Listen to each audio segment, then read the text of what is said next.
So how was it you first got in there doing mixed martial arts? It's about 4 years ago.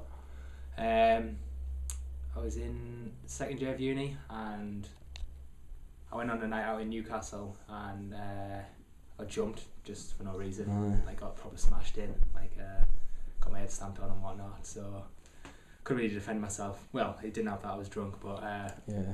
couldn't defend myself. So I decided to start training just for fitness and a bit of self confidence. Yeah. Turned out I was alright, so turned amateur, I fight amateur, turned semi-pro for a few years, and then just turned pro last August.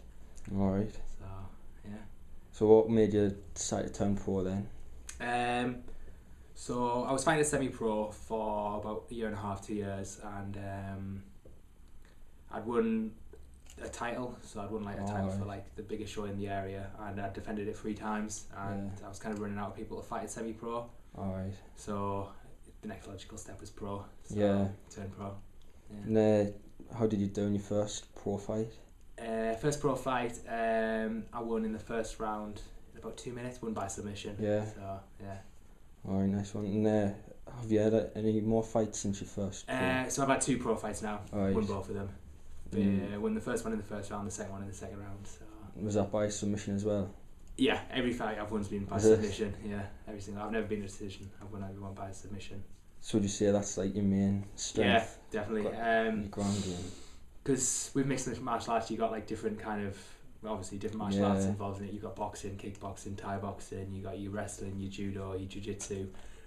You can choose to do each of them individually as well. I do like all the jiu-jitsu individually. Supposedly I'm one of the best in the country at my weight, so there you go. So do you do like a lot of work in like stand up as well, or do you just not enough? I need to do a lot more standing up. I tend to feel more comfortable on the floor, so I kind of revert to what I know best rather than training all the aspects. I do train them a lot, but it just comes to me more naturally, the groundwork, so I kind of stick with that. But I have been working my stand up a lot more recently. Yeah. So do you have any plans for any future fights coming up? As of now, I'm fighting July 24th. Oh, yeah. I was supposed to be fighting in a few weeks, but I got injured pretty bad, so I had to pull out that one. I got a staph infection, which is like a pretty bad skin infection you get like from like people not washing the kit and stuff. I went down to a competition in London, not MMA, like just jiu-jitsu, and I think I got it there. And I didn't really realise what it was and left it for a while. Ended up in hospital for a while, so wasn't too good. So I'm on the recovery path now, fighting July 24th. And just finally, do you plan to like keep doing this as like hopefully a career and stuff, or do you just mainly do it as a hobby? To say it was a hobby would be an understatement, but to say it was a career isn't like an overstatement. And it's somewhere in between. I mean, I dedicate a significant proportion of my life to it, but it's not my bread and butter. Like I've got a job as well, so. Right.